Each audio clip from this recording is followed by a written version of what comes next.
আপনারা দেখেছেন কালকে উনি যে হোটেলটায় গিয়ে উঠেছেন, কলকাতায় ছোট বড় মিলিয়ে 5,000-এর বেশি হোটেল রয়েছে। 200, 400, 500, 10টা 50টা হোটেল নয়, 5,000-এর বেশি হোটেল রয়েছে।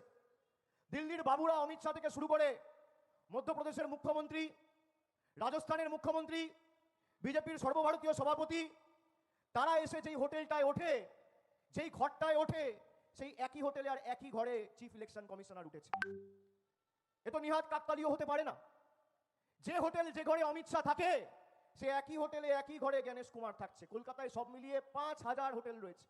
আর একটা হোটেলে যদি 50টা করে রুম থাকে, তাহলে প্রায় 2.5 লক্ষ রুম রয়েছে। 2.5 লক্ষ রুমের মধ্যে একই হোটেলে একই রুমে রয়েছে জ্ঞানেশ বাবু, যাদের অঙ্গুলি হেলনে এরা বাঙালির উপর অত্যাচার করেছে ধারাবাহিকভাবে। আগামী লড়াই এদের শূন্য করার লড়াই। এই লড়াই খালি তৃণমূলকে চতুর্থবার জেতানোর লড়াই নয়, এটা ভোট টু ইলেক্ট নয়, এটা vote two punish, vote two reject, প্রতিবাদের ভোট, প্রতিরোধের ভোট, শাস্তি দেওয়ার ভোট।